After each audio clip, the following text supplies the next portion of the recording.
जय हिंद। आप लोगों को बहुत बहुत स्वागत है। आज हम आप लोगों को विद्युत धारा को जो प्रमुख सूत्र है उसको हम बताने वाले हैं, ताकि जब हम अगले वीडियो में न्यूमेरिकल कराएं उसमें आपको कोई कठिनाई नहीं हो। ठीक है, तो चलिए यहाँ पे हमको क्लास 10th विद्युत धारा की इलेक्ट्रिक करंट से जो महत्वपूर्ण सूत्र है वो न्यूमेरिकल के लिए उसको आज हम बता देते हैं। ठीक है, तो चलिए यहाँ पे ध्यान दीजिएगा। ध्यान क्या दीजिएगा, पहला विद्युत धारा। ठीक है, विद्युत धारा, विद्युत धारा, विद्युत धारा बराबर होता है दोस्तों, विद्युत धारा बराबर होता है आवेश बटा समय।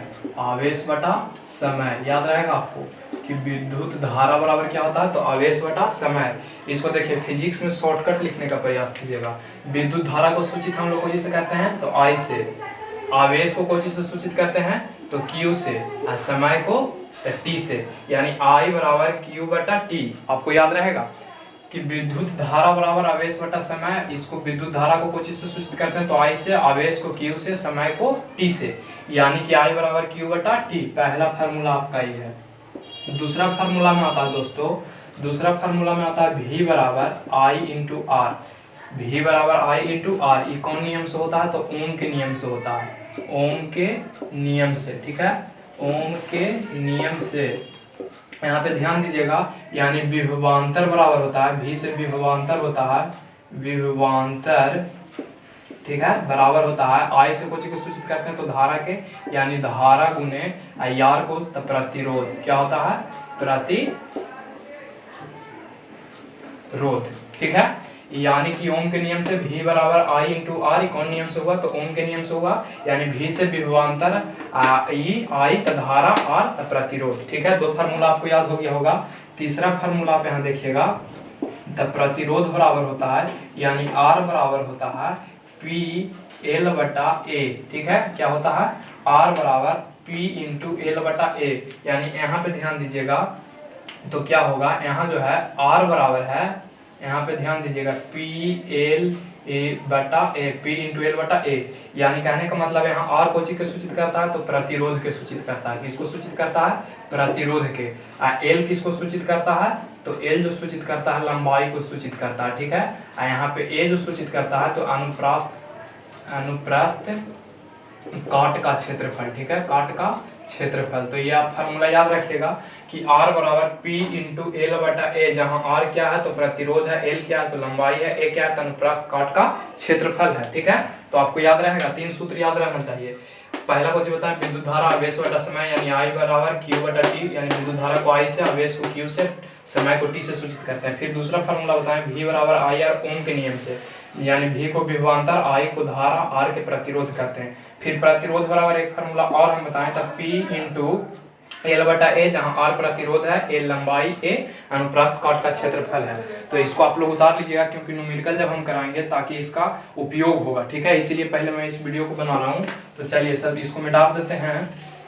यहाँ पे देखिएगा, आप यहाँ पे देखिएगा, ध्यान दीजिएगा, यहाँ पे प्रतिरोधक, ध्यान दीजिएगा, प्रतिरोधक जो होता है, प्रतिरोधक, ठीक है, यहाँ पे प्रतिरोधक का जो समूहन होता है, समूहन वो दो प्रकार का होता है। अभी हम पढ़ाएंगे, विद्युत धारा चैप्टर पढ़ाएंगे तब दो प्रकार का होता है। पहला वो जो होता है तो श्रेणी क्रम होता है, श्रेणी क्रम। ठीक है, पहला कुछ होता है श्रेणी क्रम, और दूसरा जो होता है यहाँ पे, दूसरा जो होता है समांतर क्रम होता है। कौन क्रम होता है, समांतर क्रम। ठीक है, या जिसको दूसरा हम बोलते हैं पावर्स क्रम। ठीक है, दूसरा क्या बोलते हैं, पावर्स क्रम। यानी प्रतिरोधक का जो समूहन होता है किस प्रकार से होता है, तो दो प्रकार से, पहला श्रेणी क्रम और दूसरा समांतर क्रम। ये दोनों के लिए सूत्र क्या आता है, जो देखिएगा, श्रेणी क्रम का सूत्र होता है, श्रेणी को, इसको इंग्लिश में हम सीरीज बोलते हैं। ठीक है, इसको क्या बोलते हैं, सीरीज बोलते हैं। और इसको हम लोग बोलते हैं, इसको हम लोग बोलते हैं पैरेलल, पैरेलल क्रम। ठीक है, पैरेलल सीक्वेंस। ठीक है, पैरेलल सीक्वेंस याद रखिएगा। यहाँ पे ध्यान दीजिएगा, इसको एस होता है पहला अक्षर, तो यानी आर एस बराबर होता है R1 plus R2 plus R3, यानी जो वो प्रतिरोध रहेगा उतना बढ़ाते चल जाएंगे। यानी आर एस बराबर, यानी श्रेणी क्रम में याद हुआ R1 plus R2 plus R3, यानी जितना प्रतिरोध देगा सबको कोची करेंगे, श्रेणी क्रम में जोड़ देंगे।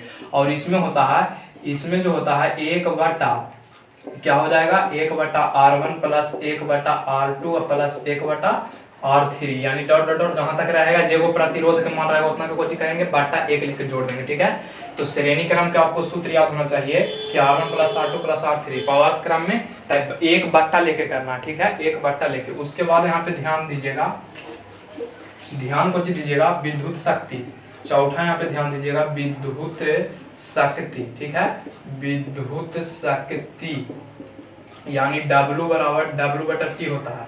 यहाँ पे ध्यान दीजिएगा कार्य बटा क्या होता है, समय होता है, कार्य बटा समय होता है। ठीक है, यानी हम कह सकते हैं विद्युत शक्ति को हम लोग सूचित करते हैं P से और कार्य को सूचित करते हैं W से और समय को सूचित करते हैं T से, यानी P बराबर W बटा T।